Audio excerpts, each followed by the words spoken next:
नमस्कार, आप सभी का स्वागत है राष्ट्रीय जगत विजन न्यूज पर। मैं हूं आपके साथ रागनी वर्मन। असम के सीएम हिमंता विश्व शर्मा की ओर से कांग्रेस नेताओं पर ठोके गए 500 करोड़ के मानहानि मुकदमे ने सियासत गर्म कर दी है। छत्तीसगढ़ के पूर्व मुख्यमंत्री भूपेश बघेल ने सीधे हिमंता विश्व शर्मा को कटघरे में खड़ा करते हुए सवाल पूछा है। उन्होंने कहा कि अदालत जाने से पहले उन्हें अपने ऊपर लगे गंभीर आरोपों का जवाब देना चाहिए था।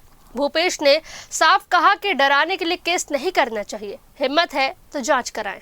भूपेश बघेल ने कहा कि सांसद गौरव गोगोई ने जो सवाल उठाया है वह पूरी तरह जायज है। बघेल ने कहा कि हिमंता विश्व शर्मा को पहले यह बताना चाहिए कि क्या 12,000 बीघा जमीन पर अतिक्रमण है या नहीं।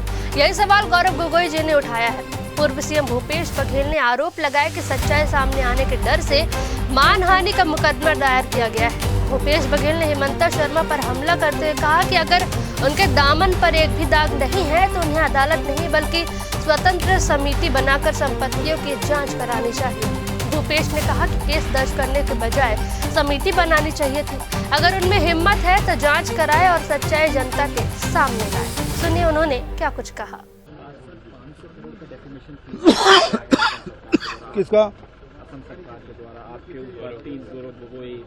सरकार के द्वारा कि मुख्यमंत्री के द्वारा? मुख्यमंत्री व्यक्तिगत रूप से कर सकता है ना, उसका हम जवाब दे देंगे। उसमें क्या है?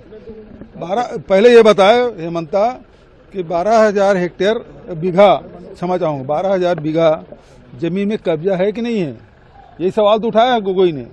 हम लोग प्रेस कॉन्फ्रेंस थे, बताया उसको कितनी जमीन है वो तो बताए। नामी बेनामी ये केस करने के बजाय उसको चाहिए ये था कि एक कमेटी घोषित कर दे हाई कोर्ट या सुप्रीम कोर्ट के जज के द्वारा और उसकी संपत्ति की जांच कराए। यदि हिम्मत है तो कमेटी बनाए। फिलहाल इस खबर में बस इतना ही। देश प्रदेश की तमाम बड़ी खबरों से अपडेटेड रहने के लिए हमारे चैनल को सब्सक्राइब करें और नई खबरों के नोटिफिकेशन के लिए बेल आइकॉन जरूर दबाएं। नमस्कार।